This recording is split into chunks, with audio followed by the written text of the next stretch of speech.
morning and hello, I'm Professor Code. This is the Forex Supermodel Racing Review for Sunday the 19th of June 2022. Quick look at yesterday's racing then for Saturday the 18th. We had one of interest, which was at Haydock on the flat, 6 o'clock. We were looking at this number 6 Sion Time, which was a heavily odds-on horse, which won at 1 to 4. There was two non-runners in that race, which didn't help the odds, but it was never going to get anywhere near for us to have a go at it from a betting perspective. But it was very interesting from an analysis perspective. So if you look at our video yesterday when we were talking about this horse, you can see that it had a pretty rough trip as far as we're concerned, and we could recognise that the other horses were vastly inferior generally as well. So it won convincingly, and so the account was static because we didn't bet. 54 units in profit overall, so that was that.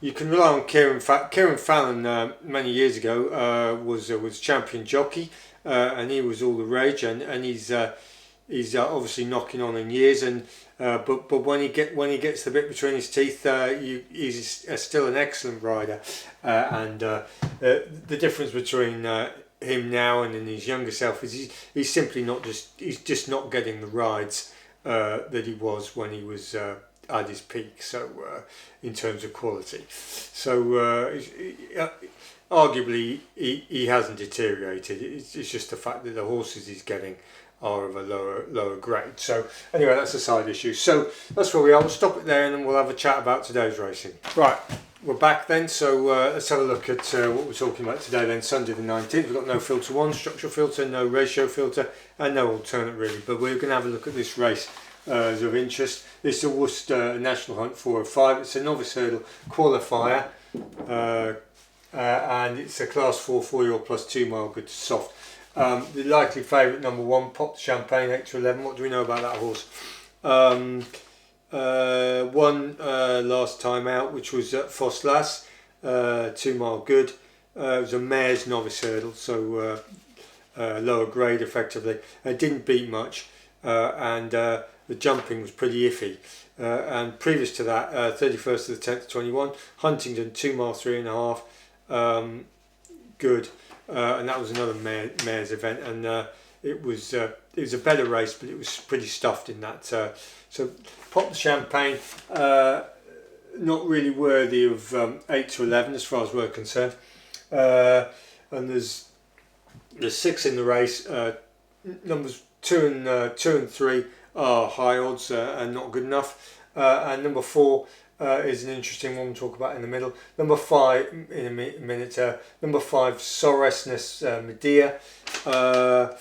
That's had wind surgery and just doesn't look up to the job. And likewise, number 6, My Little Tony. That's also wind surgery.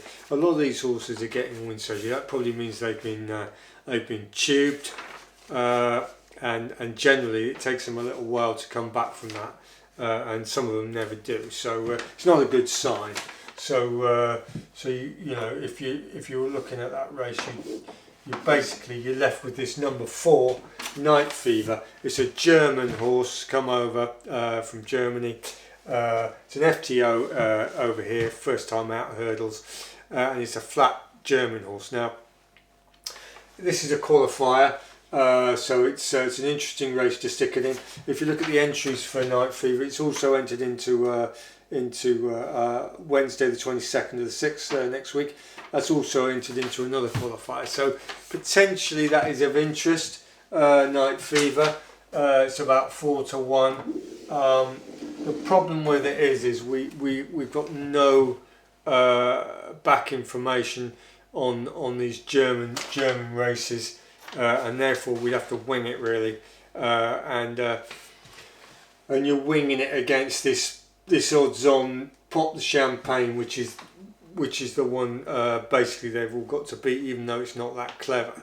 So if we could underwrite Night Fever a little bit more, we might have a go against it at 4 to 1, 9 to 2.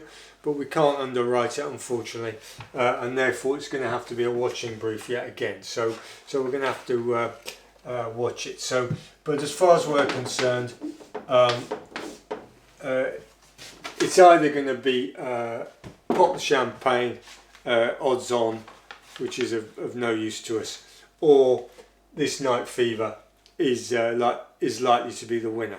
But as I said, we can't quite bring ourselves to have a go, even though it's 4-1, roughly around that score, because we just don't have the information, and we ultimately we're not in the business of guessing. We can infer, but we're just not quite there on that. So and this pot champagne could well spoil the party for us. So metaphorically speaking. Anyway, so that's where we are. We're going to have to stick with that.